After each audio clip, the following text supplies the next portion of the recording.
Hello dear students, all are fine. તો નિવૃત્તિના ચેપ્ટરની અંદર આપણે હવે આગળ અભ્યાસમાં પ્રગતિ કરીએ. એમાં સૌથી મહત્વના પ્રશ્નો જે 8 ગુણની અંદર પૂછવામાં આવે છે એવા પ્રશ્નો આજે આપણે શીખવાના છે. તમારી ટેક્સ્ટ બુકમાં પ્રશ્ન નંબર 5 એક આપ્યો છે, એ આપણે પ્રશ્નથી શરૂઆત કરવાના છે. પહેલો પ્રશ્ન છે એટલે આપણે દરેક જે વ્યવહાર બને છે એ વ્યવહારની આમનોંધ પણ સમજીશું અને સાથે સાથે જરૂરી ખાતાઓ, જેવા ખાતા આપણે પ્રવેશમાં તૈયાર કર્યા એવા જ ખાતા આપણે તૈયાર કરવાના છે. પુનઃ મૂલ્યાંકન ખાતું છે, ભાગીદારોના મૂડી ખાતા, જો ચાલુ ખાતા હોય તો ચાલુ ખાતા આવશે, અહીંયા મૂડી ખાતા છે એટલે મૂડી ખાતા, અને નિવૃત્તિ બાદનું પાકું સરવૈયું, અને ચોથું ખાતું રોકડ બેંકનું આવે જે આપણે પ્રવેશમાં શીખીએ છીએ. પણ આ પ્રશ્નમાં રોકડ બેંક ખાતાની જરૂર નથી એટલે મેં તૈયાર નથી કર્યું, પણ આ જગ્યા ઉપર આપણે આમનો સમજાવવા માટે આ જગ્યાનો આપણે ઉપયોગ કરવાના છીએ. એટલે બરાબર, રોકડ અને બેંક ખાતું અમસ્તાએ આપણે તૈયાર કર્યું નથી. ક્લિયર? કારણ કે જે નિવૃત્ત ભાગીદાર છે એને રકમ આપવાની હોય, એને આપણે ચૂકવણી રોકડ સ્વરૂપમાં કરતા હોય તો રોકડ સિલક ઉપર અસર થાય, આપણા ધંધામાંથી રોકડ જશે. બરાબર? તો એની એન્ટ્રી આપણે દર્શાવવી પડે રોકડ ખાતામાં. પણ અહીંયા આ પ્રશ્નમાં એવી કોઈ બાબત બનતી નથી એટલે આપણે રોકડ બેંક ખાતાની આવશ્યકતા નથી, નહીતર આપણે અહીંયા રોકડ બેંક ખાતું તૈયાર કરવું પડે. બરાબર છે? પ્રવેશમાં આપણે 4 વસ્તુ તૈયાર કરવાનું શીખ્યા છે. બિલકુલ એ જ બાબત, એ જ પેટર્ન. બરાબર? ફક્ત એટલું જ કે અહીંયા નિવૃત્ત ભાગીદારને પાઘડીની રકમ જમા આપવાની અને જે ચાલુ ભાગીદારો છે, ચાલુ ભાગીદારોને એમના લાભના પ્રમાણમાં ઉધાર આપવાની. આ પહેલો મુદ્દો યાદ રાખવાનો, જે પ્રવેશ કરતા બિલકુલ વિપરીત છે. બરાબર? અને બીજી વસ્તુ રોકડ બેંકની અંદર આવે તો રોકડ બેંકમાં પ્રવેશમાં આવનાર ભાગીદાર લઈને આવે એટલે રોકડ સિલકમાં વધારો થતો હોય, જ્યારે અહીંયા જે ભાગીદાર જાય છે એ પોતાના ભાગની રોકડ લઈને જશે એટલે રોકડ સિલકમાં ઘટાડો થતો હોય. આટલી વસ્તુ, 2 વસ્તુ અહીંયા આપણે નવી થોડા ફેરફાર સાથેની નોંધવાની આવે છે. બાકીની તમામ એન્ટ્રીઓ પુનર્ગઠન અને પ્રવેશમાં આવી જ ગયેલી છે એટલે આ ચેપ્ટરની અંદર આપણે બાકીની એન્ટ્રીઓમાં બરાબર કોઈ નવી વસ્તુ શીખવાની આવતી નથી. ઓકે, તો આપણે શરૂઆત કરીએ આગળ. પ્રશ્ન નંબર 5 આપ્યો છે ધવલ, કમલ અને નવલ વાળો પ્રશ્ન. 2:2:1 ના પ્રમાણમાં નફો નુકસાન વહેંચે છે. એમનું 31/3/16 ના રોજ નું સરવૈયું આપ્યું છે અને આ દિવસે જ નવલ નિવૃત્તિ લે છે. બરાબર?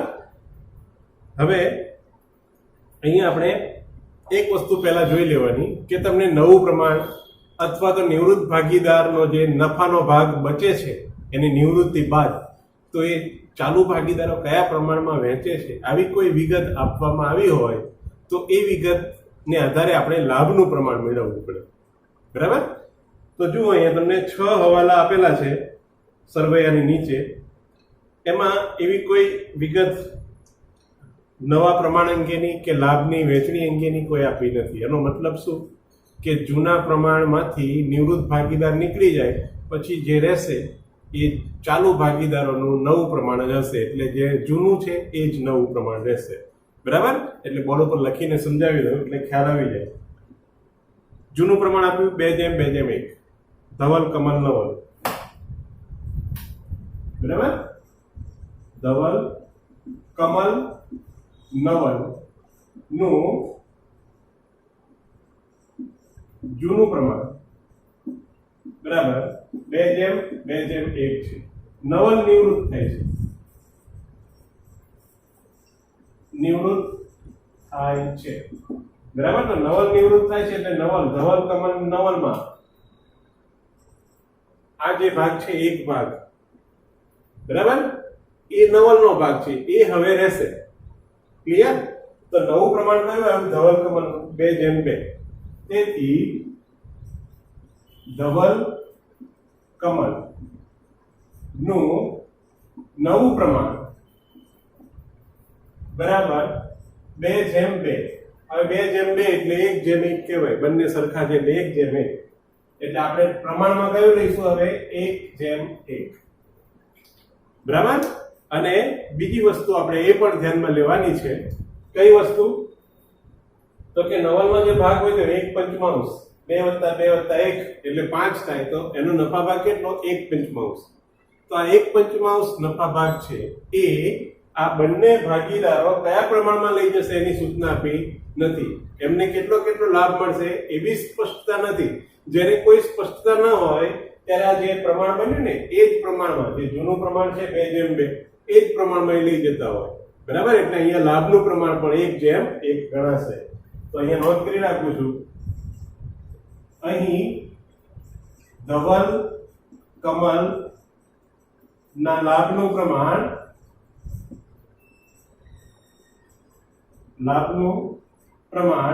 બરાબર 1:1. પાઘડીની એન્ટ્રી માટે જરૂર પડે લાભના પ્રમાણમાં, એટલે ખાસ યાદ રાખવાનું.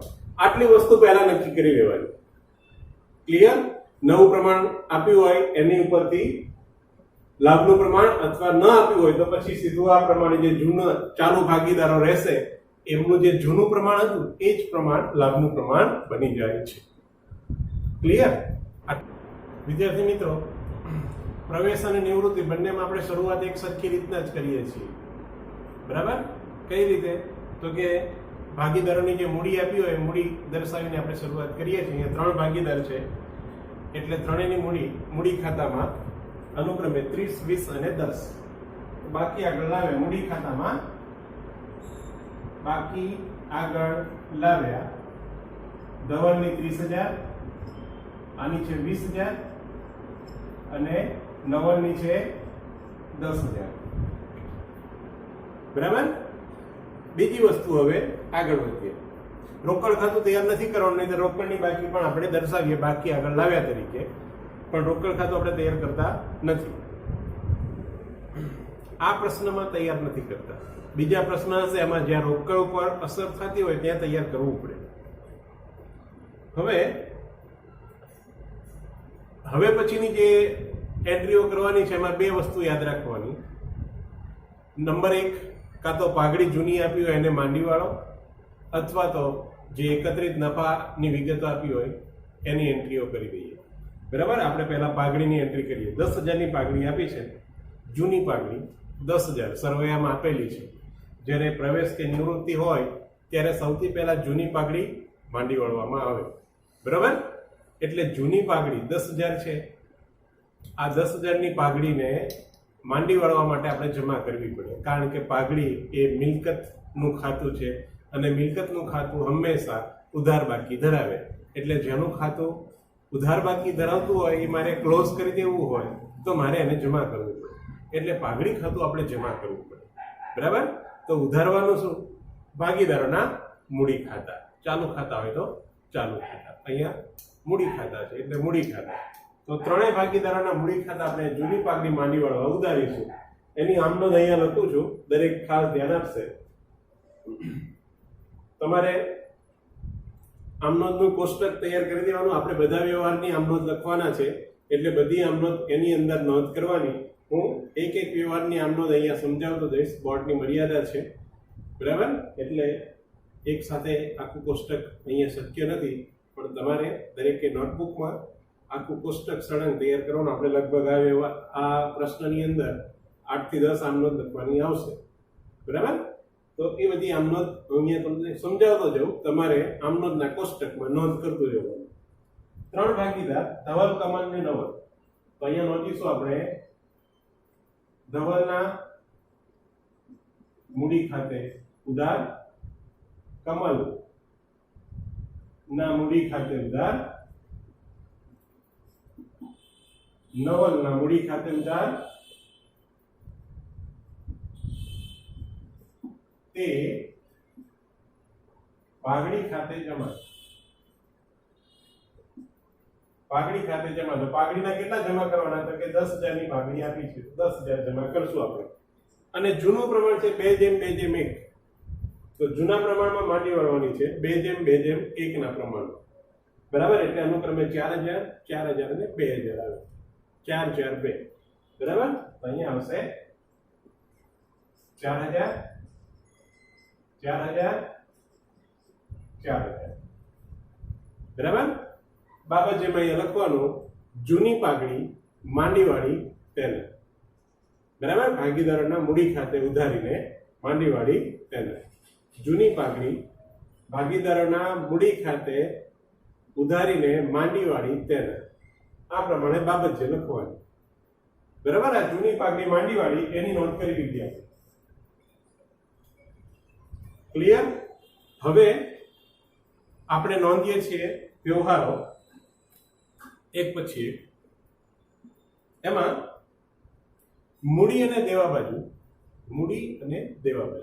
જુઓ. સામાન્ય અનામત આપ્યું છે 5000, તો એ એકત્રિત નફો ગણે. તો સામાન્ય અનામતને આપણે વહેંચી દેવાનું બરાબર. તો સામાન્ય અનામત ને વહેંચી દઈએ તો ભાગીદારોના મૂડી ખાતા જમા થશે. સામાન્ય અનામત ખાતાની બાકી જમા હોય એટલે એ ઉધાર કરીને આપણે ક્લોઝ કરી દઈશું બરાબર. તો અહીંયા નોંધીશું આપણે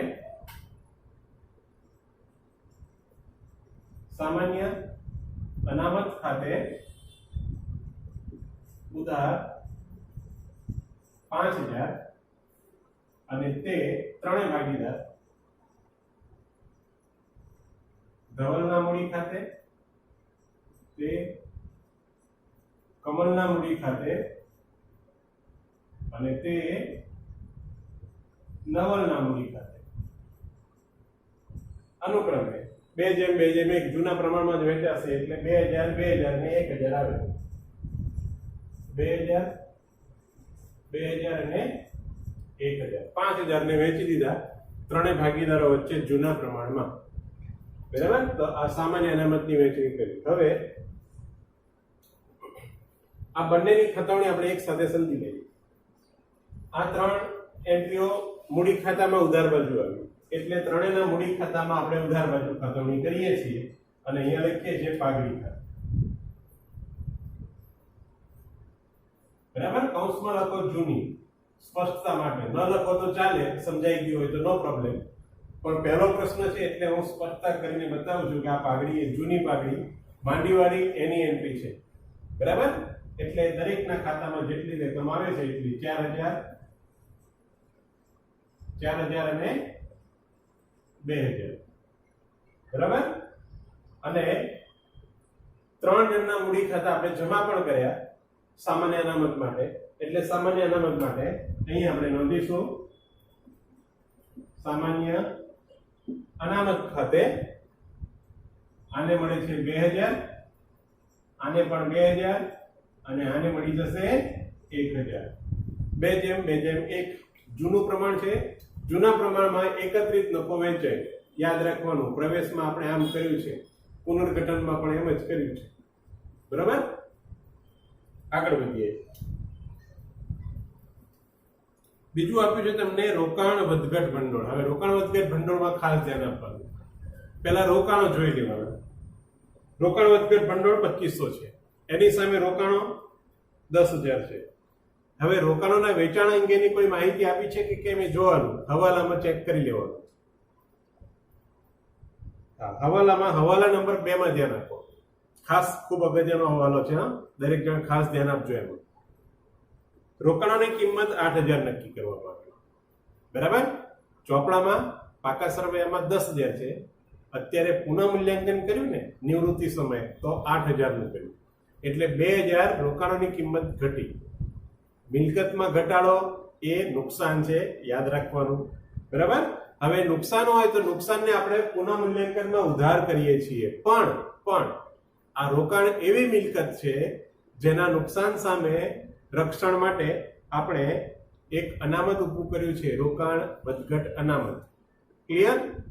તો 2000 નું નુકસાન થાય છે રોકાણોમાં. 10/8 થયા કિંમત એની, તો 2000 ઘટે છે. તો આ 2000 નો જે ઘટાડો થયો એ 2000 નો ઘટાડો આપણે રોકાણ વધઘટ અનામત, રોકાણ વધઘટ ભંડોળ જે છે એમાંથી વસૂલ કરીશું બરાબર. એટલે 2500 રૂપિયાનું છે. હવે 2500 રૂપિયા એ પાછું વધારે છે. જુઓ નુકસાન આપણને કેટલું થાય છે 2000 નું. એની સામે આપણી પાસે અનામત કેટલું છે 2500 નું.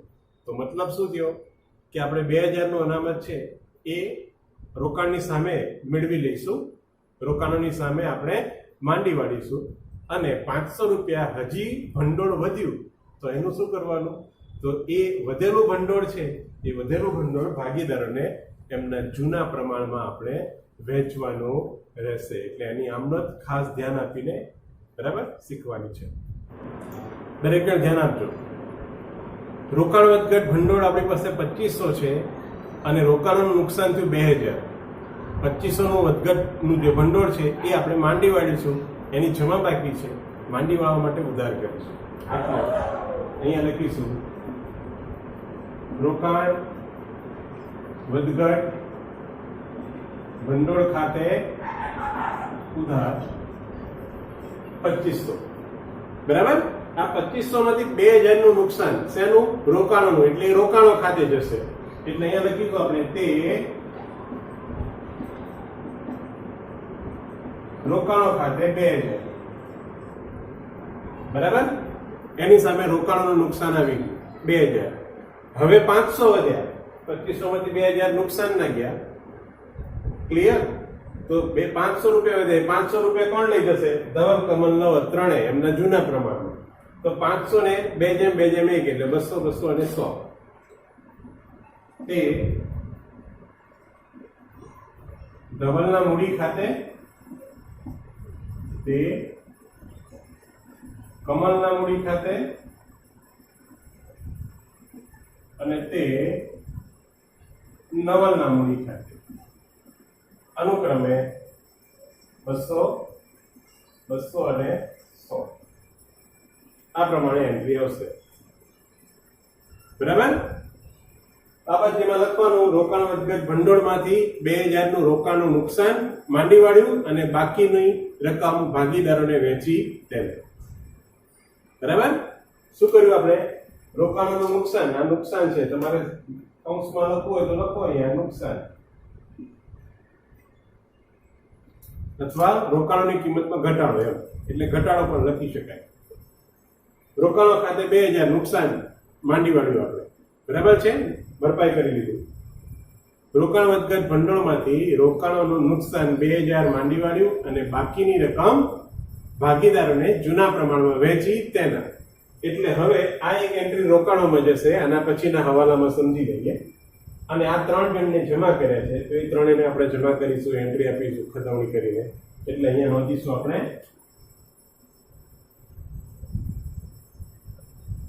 એની સામેનું ખાતું થઈ ગયું રોકાણ વધઘટ 200, 200 અને 100. બરાબર? 200, 200 અને 100. ક્લિયર? હવે જે રોકાણનો હવાલો છે ને એ એન્ટ્રી અત્યારે જ કરી લઈએ એટલે બંને એક સાથે સમજૂતી આવી જાય. રોકાણોની કિંમત 8000 નક્કી થઈ. તે કિંમતે રોકાણો નવલ લઈ જાય છે. રોકાણો કોણ લઈ જાય છે? નવલ લઈ જાય છે, જે નિવૃત્ત થાય છે. એટલે નવલ લેનાર કહેવાય. લેનારનું ખાતું ઉધાર થાય એટલે નવલના મૂડી ખાતે એ રકમ આપણે ઉધારી દઈશું. એની આમનોંધ આ પ્રમાણે થાય.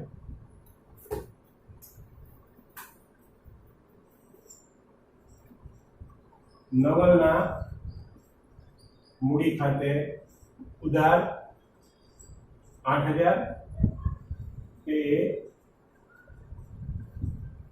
રોકાણો ખાતે જમા 8000. હવે આ બાબત જેમાં લખવાનું નવલ રૂપિયા 8000 ની કિંમતે રોકાણો લઈ ગયા તેના. બરાબર? નવલ 8000 ની કિંમતે રોકાણો લઈ ગયા તેના. નવલના મૂડી ખાતે ઉધાર, તો એના મૂડી ખાતામાં ઉધાર એન્ટ્રી કરવી પડશે. તો આ નવલનું ખાતું, એમાં ઉધાર એન્ટ્રી નવલના ખાતામાં 8000 રૂપિયા અને એની સામે આવશે વિગતમાં રોકાણો ખાતે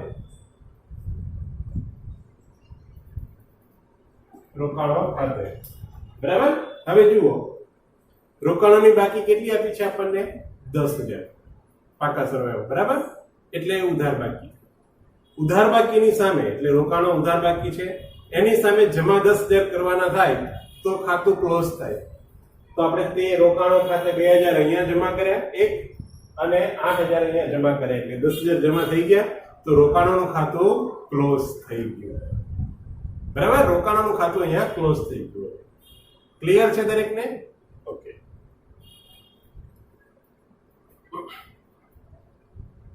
ત્યાર પછી ગાલખાત અનામત આપ્યું છે, જોઈએ એનો હવાલો આવે છે કે કેમ, એની એન્ટ્રી કરીશું. હવે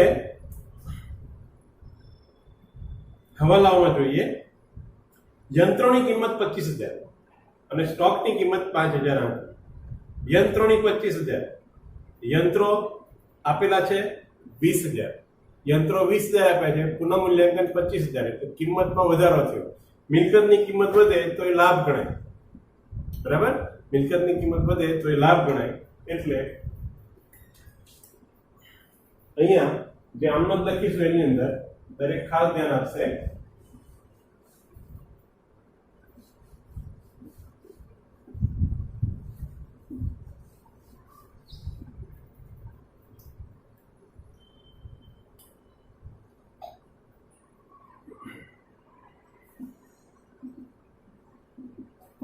યંત્રો ખાતે ઉધાર 5,000 અને તે પુનઃ મૂલ્યાંકન ખાતે જમા 5,000. બાબત છે યંત્રોની પુનઃ મૂલ્યાંકન કિંમતમાં વધારો થયો તેનો. બાબત છે યંત્રોની પુનઃ મૂલ્યાંકન કિંમતમાં વધારો થયો તેના, બરાબર? એટલે હવે પુનઃ મૂલ્યાંકનમાં એની એન્ટ્રી કરીએ તો પુનઃ મૂલ્યાંકનમાં જમા બાજુ એટલે એ નોંધીશું આપણે. યંત્રો ખાતે 5,000 રૂપિયાનો વધારો થયો, 20 માંથી 25 થયા. તમારે કૌંસમાં અહીંયા વધારો એમ લખવું હોય તો લખી શકાય, બરાબર? ન લખ્યું હોય તો પણ ચાલે, પણ લખવું હોય તો લખવાનું વધારો. યંત્રો ખાતે કૌંસમાં વધારો 5,000. હવે નંબર 2 માં હવે યંત્રોની કિંમત 25,000, તો નવા નિવૃત્તિ બાદના પાકા સરવાળામાં યંત્રો 25,000 થી આપણે લખવાના રહેશે. એટલે અહીંયા નોંધીશું આપણે યંત્રો 25,000, 20,000 નહીં, નવી કિંમત લખવામાં આવશે. બીજો હવાલો આપણે ક્લિયર કરી નાખ્યો. લેણદારો પૈકી 5,000 નું દેવું હવે ચૂકવવું નહીં પડે. તો લેણદારો તમને આપ્યા છે 15,500, એમાંથી 5,000 નું દેવું, લેણદારો એટલે દેવું, તો 5,000 રૂપિયા લેણદારોને આપણે ચૂકવવાના રહેતા નથી. એટલે એ પેઢી માટે ફાયદો ગણાય, લાભ ગણાય. આપણે ચૂકવવાના નથી તો લાભ થયો ને. તો પુનઃ મૂલ્યાંકન જમા થાય અને ઉધાર શું થાય તો કે લેણદારોમાંથી ફાયદો ઉદ્ભવે છે, લાભ ઉદ્ભવે છે. તો આપણે લેણદારો ખાતે ઉધારીશું. બીજી આમદની આવશે અહીંયા.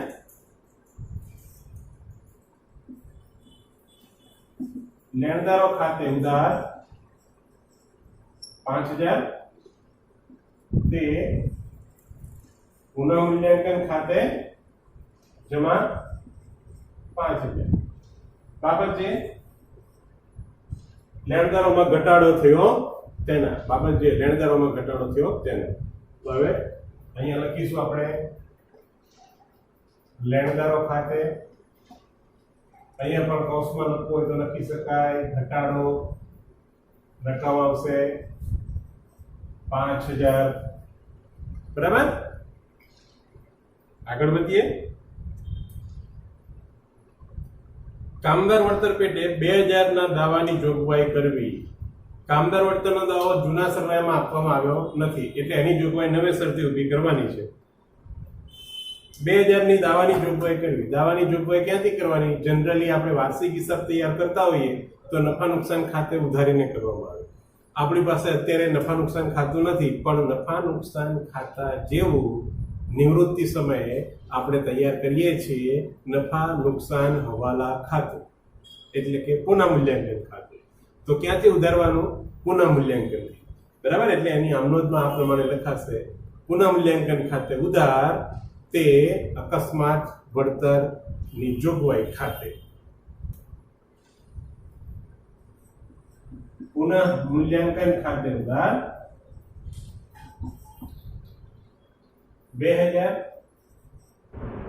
તે કામદાર વળતર દાવાની જોગવાઈ ખાતે 2000, કામદાર વળતર દાવાની જોગવાઈ ખાતે 2000.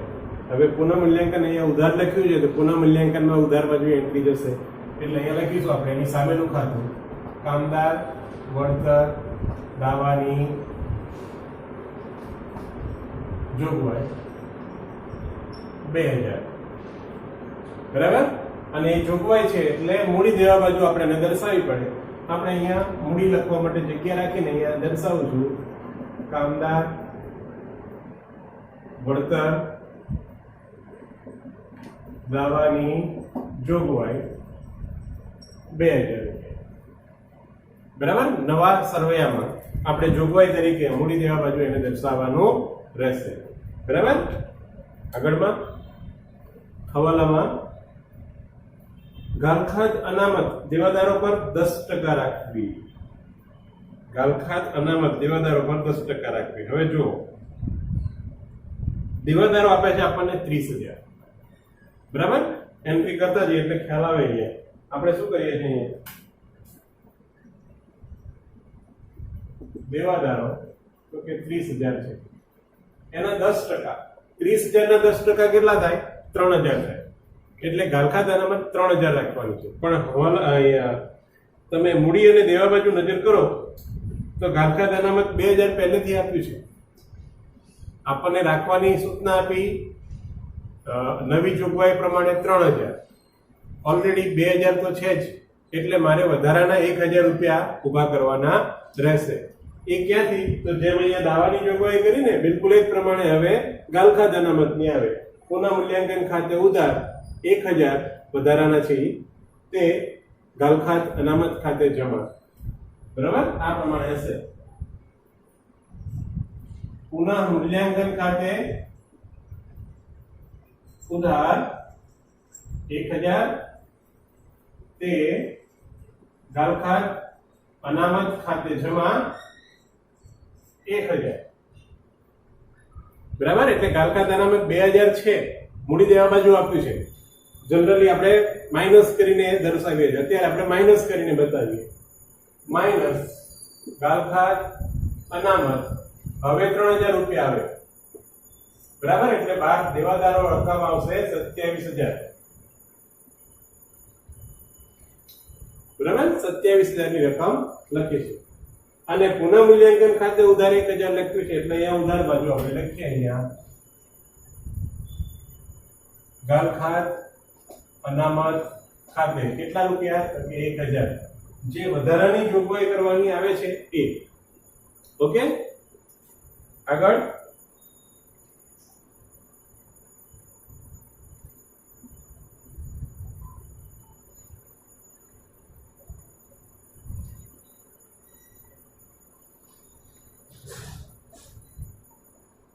ખૂબ અગત્યનું પાઘડીનું મૂલ્યાંકન 40,000 કરવામાં આવ્યું. પાઘડીનું મૂલ્યાંકન 40,000 કરવામાં આવ્યું. એટલે આખી પેઢીની જે પાઘડી છે 40,000 નક્કી કરવામાં આવી. એમાંથી જે નિવૃત્તિ લે છે ભાગીદાર, કોણ નિવૃત્તિ લે છે? નવલ. તો નવલ જે નિવૃત્તિ લે છે એ નવલના જૂના જે નફા ભાગ છે, નવલનો જે નફા ભાગ છે એના ભાગ જેટલી પાઘડી આપણે એને આપવી પડે, બરાબર. તો 40,000 ગુણ્યા નવલનો ભાગ કેટલો? તો કે 1/5. એટલે અહીંયા ગણતરી કરવી હોય તો કરીને આ પ્રમાણે દર્શાવાય. નવલના ભાગની પાઘડી બરાબર, બરાબર. તમે નોંધ કરી શકો. નવલના ભાગની પાઘડી બરાબર પેઢીની કુલ પાઘડી ગુણ્યા નવલનો નફા ભાગ, બરાબર. આ સૂત્ર બન્યું. કુલ પાઘડી ગુણ્યા નવલનો નફા ભાગ. ક્લિયર? એટલે કુલ પાઘડી 40,000 ગુણ્યા નવલનો નફા ભાગ તો કે 1/5 છે, બરાબર. તો 40,000 ગુણ્યા 1/5 કરીએ આપણે તો 8,000 આવે. એટલે નવલને આપણે 8,000 રૂપિયા પાઘડીના જમા આપવા પડે, બરાબર. તો આ એને જે પાઘડી જમા આપીએ છીએ એ ઉધારવાની ક્યાં? તો બાકીના ચાલુ ભાગીદારના મૂડી ખાતે. કયા પ્રમાણમાં? લાભના પ્રમાણમાં, બરાબર. ક્લિયર? આટલું યાદ રાખવાનું છે. નિવૃત્ત ભાગીદારને એના ભાગ જેટલી, નફા ભાગ જેટલી પાઘડી એને જમા આપશું 8,000 આવી, અહીંયા 8,000 જમા આપીશું, પણ એ ઉધારવાની ક્યાં? ચાલુ ભાગીદારોના મૂડી ખાતે અને લાભના પ્રમાણમાં. તો લાભનું પ્રમાણ કેટલું આવ્યું એનું? 1:1 આપણે નક્કી કર્યું, અહીંયા નોંધ કરી છે શરૂઆતમાં, બરાબર? તો એ 1:1 ના પ્રમાણમાં આપણે ઉધારવાના આવશે. નવી ભાગણી માટેની આમ નોંધ આ પ્રમાણે લખાશે. અહીંયા ધવલ અને કમલ ચાલુ ભાગીદારો રહેશે. ધવલના મૂડી ખાતે ઉધાર, ત્યાર પછી કમલના મૂડી ખાતે ઉધાર, અને તે નવલના મૂડી ખાતે જમા 8,000, બરાબર? અને લાભનું પ્રમાણ કયું આવ્યું છે? 1:1. એટલે 8,000 ને 1:1 માં આપણે ઉધારવાના ચાલુ ભાગીદારો. તો 4,000 આવે અને 4,000 આવે, બરાબર? અહીંયા ગણતરી હું બતાવી દઉં છું. નવલના ભાગની પાઘડી બરાબર 40,000 ગુણ્યા 1/55 બરાબર 8,000, બરાબર? જેને ન સમજાયું હોય એની માટે નવલના ભાગની પાઘડીની ગણતરી આ પ્રમાણે એન્ટ્રી આવે. હવે ત્રણેયના મૂડી ખાતા આવે તો ત્રણેયના મૂડી ખાતામાં એન્ટ્રી જશે, બરાબર છે? તો અહીંયા ધવલના મૂડી ખાતામાં અને કમલના મૂડી ખાતામાં ઉધાર છે 4,000, એટલે આ ઉધાર બાજુ, અને એની સામે એક જ ખાતું છે નવલનું, એટલે એ વિગતમાં લખીશું આપણે નવલના મૂડી ખાતે, બરાબર? બંનેનામાં 4,000 ની એન્ટ્રી દર્શાવીએ. અને નવલના ખાતામાં જમા છે. હવે નવલના ખાતામાં જે જમા છે, નવલના ખાતામાં જમા કર્યા છે 8,000, એ બે ખાતામાં વહેંચાયા છે 4,000, એટલે એના ખાતામાં જ્યારે જમા કરીએ ને ત્યારે બે એન્ટ્રી આવે. એટલે નવલના ખાતામાં 8,000 જમા કરવાના, પણ 4,000 ની બે એન્ટ્રી થી આવશે, બરાબર? અને 4,000 બે એન્ટ્રી કઈ આવશે? તો કે અહીંયા આવશે ધવલના મૂડી ખાતે અને કમલના મૂડી ખાતે, બરાબર છે? આ બંનેને બ્રેકેટ કરીને તમે લખી શકો પાઘડી, નવી પાઘડી બ્રેકેટ કરીને, બરાબર? બંનેને આ પ્રમાણે આ પાઘડીની એન્ટ્રી છે એમ સ્પષ્ટતા માટે કૌંસમાં લખી રાખવાનું પાઘડી. ક્લિયર? આ પ્રમાણે આવશે, બરાબર? બધા હવાલા પૂરા કર્યા. હવે સરવૈયામાં જુઓ, જે ખાતાઓની બાકી ને કોઈ હવાલો અસર ન કરતો હોય એ એમને એમ આપણે દર્શાવી દેવાના છે જ્યાં આવતા હોય ત્યાં, બરાબર? તેની અંદર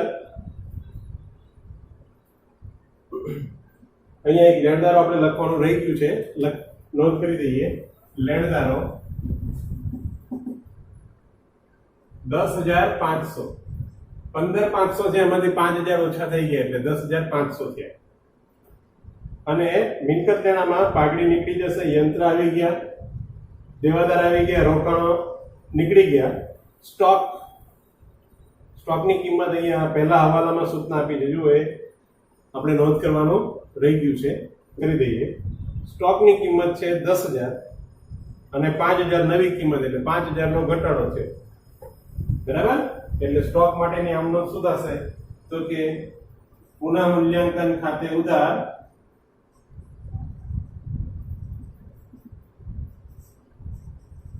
5,000, તે સ્ટોક ખાતે જમા 5,000.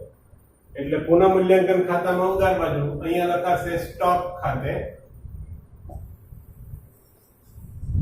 5,000 અને સ્ટોકની નવી કિંમત સ્ટોક ખાતે 5,000. 10,000 નો સ્ટોક આપેલો છે, 5,000 ની નવી કિંમત આપી છે, એટલે 5,000 ઘટાડો થયો. તો 5,000 ઘટાડો કરીને નવી કિંમત લખી અને 5,000 જે ઘટાડો થયો એ નુકસાન તરીકે અહીંયા લખી પુનઃ મૂલ્યાંકન ખાતામાં ઉધાર બાજુ એની આમનોંધ પણ આવી. ત્યાર પછી રોકડ અને બેંક 5000, રોકડ બેંક 5000, બરાબર. કોઈ અહીંયા વધઘટ થતી નથી. હવે આપણે અહીંયા કઈ વસ્તુ લખવાની રહી તો કે મૂડી ખાતા. હવે મૂડી ખાતા બે જ ભાગીદારના આવશે, એક ધવલ અને બીજું છે કમલ. આ બે જણના મૂડી ખાતા આપણે દર્શાવવાના છે. તો મૂડી ખાતા બેલેન્સ કરવા પડે. તો મૂડી ખાતા બેલેન્સ કરીએ એ પહેલા પુનઃ મૂલ્યાંકન બેલેન્સ કરવાનું, એનો નફો નુકસાન પહેલા વેચવાનો, પછી મૂડી ખાતા બેલેન્સ થશે, બરાબર. તેની અંદર આગળ વધીએ. તો હવે પુનઃ મૂલ્યાંકન ખાતું આપણે બેલેન્સ કરીએ. તો બેલેન્સ કરવા માટે આપણે જોઈ લેવાનું, અહીંયા આપણે સરવાળા માટે, બરાબર, કઈ બાજુનો સરવાળો વધારે આવે એમ લાગે એમ પહેલા ચેક કરી લેવાનું રફલી. તો 2 1 3 ને 5 8 અને અહીંયા 10 એટલે જમા બાજુનો સરવાળો વધારે આવે 10000. તો જે વધારે આવે એ આપણે લખવાનું પહેલેથી શીખ્યા છીએ. તો બંને બાજુનો સરવાળો થઈ ગયો 10000. ક્લિયર? હવે 10000 નો સરવાળો થયો તો તફાવતની રકમ જે આવે છે 2000. 2000 આ પુનઃ મૂલ્યાંકન ખાતાની જમા બાકી કહેવાય. જમા સરવાળો વધારે છે એટલે જમા બાકી, બરાબર. તો જમા બાકી એટલે નફો થયો, પુનઃ મૂલ્યાંકન ખાતાનો નફો. એટલે આ નફાને શું કરવાનું તો કે અહીંયા લખીશું નફો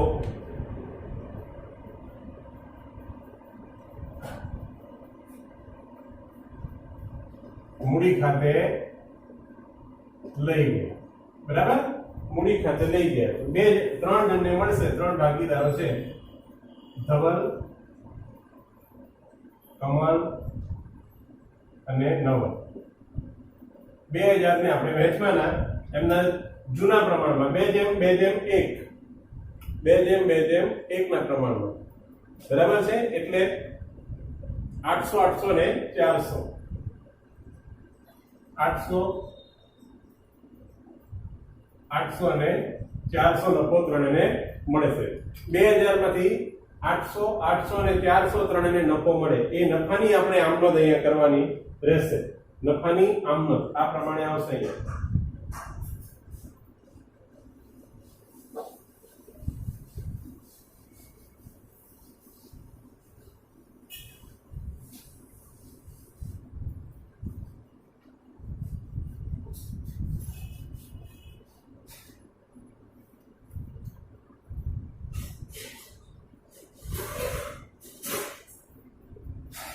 નફો અહીંયા પુનઃ મૂલ્યાંકનમાં ઉધાર બાજુ એન્ટ્રી બતાવે છે. એનો મતલબ કે આ ઉધારે છે 2000. તો જમા થશે એમના મૂડી ખાતામાં. દરેકના મૂડી ખાતામાં અહીંયા નોંધ કરીએ પુનઃ મૂલ્યાંકન ખાતે 800 800 ને 400, 800 800 અને 400, બરાબર. તો આ નફો છે, કૌંસમાં લખી શકાય નફો. એની આમનોંધ શું હશે તો કે ત્રણેયના મૂડી ખાતા જમા કરે એટલે જમા અને પુનઃ મૂલ્યાંકન ઉધાર. આ પ્રમાણે એન્ટ્રી આવે.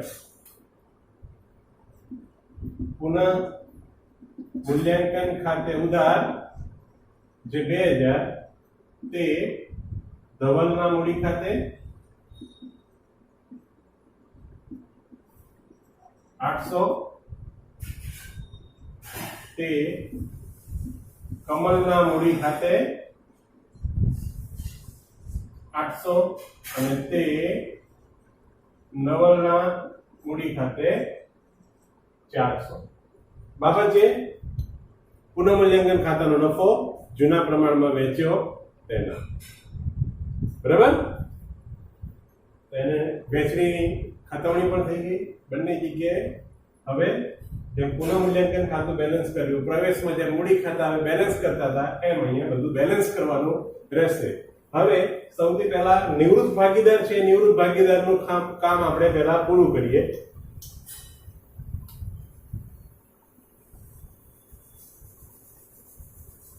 નિવૃત્ત ભાગીદારમાં જમા બાજુનો સરવાળો હંમેશા વધારે હશે, યાદ રાખવું. 10 11 11 ને 8 19 19400 ને 19500 સરવાળો થયો. 19500 સરવાળો બરાબર 10,000 11,000 પછી 4 ને 4 8 એટલે 19,000 100 અને 400 એટલે 500 19,500 સરવાળો છે અહીંયા છે 8,000 ને 2,000 એટલે 10,000 ની એન્ટ્રી આવી ગઈ તો અહીંયા 19,500 સરવાળો આપણે મૂકીએ છીએ એમાં 10,000 ની એક એન્ટ્રી આવી ગઈ તો બાકી રહેશે 9,500 એને અહીંયા લખીશું હવે આની માટે જનરલી આપણે શું લખતા હતા અત્યાર સુધી કે બાકી આગળ લઈ ગયા પણ હવે નવલ તો નિવૃત્ત થાય છે એટલે એ ભાગીદાર રહેતો નથી જે ભાગીદાર ન હોય તો એની માટે બાકી આગળ લઈ ગયા આવે નહીં તો 9,500 શું છે આપણે નિવૃત્તિ સમયે નવલને ચૂકવવાની રકમ છે આ નવલને પેટીમાંથી આપણે 9,500 આપીને નિવૃત્તિ આપવાની છે એમ એનો અર્થ થયો પણ આ 9,500 જો રોકડ સ્વરૂપમાં આપી દેવામાં આવે તો અહીંયા રોકડ ખાતે એમ આવશે બરાબર પણ રોકડ આપતા નથી એનો મતલબ કે 9,500 આપણે એના પેઢીમાં જ લોન તરીકે રાખવાના છે બરાબર એટલે આ હવે એની મૂડી નહીં લેતા લોન બની જશે એટલે વિગતમાં શું લખવાનું તો કે નવલની લોન ખાતે નવલની લોન ખાતે તો લોન એ તો પેઢીની જવાબદારી કહેવાય એટલે જવાબદારી તરીકે અહીંયા આપણે લખીશું નવલની લોન કેટલી તો કે 9,500 આની પણ નવલનું મૂડી ખાતું હવે ક્લોઝ થઈ ગયું ને તો એ બંધ કરવાની નોંધ થશે હવે એટલે બંધ કરવાની નોંધમાં આ પ્રમાણે એન્ટ્રી આવે નવલના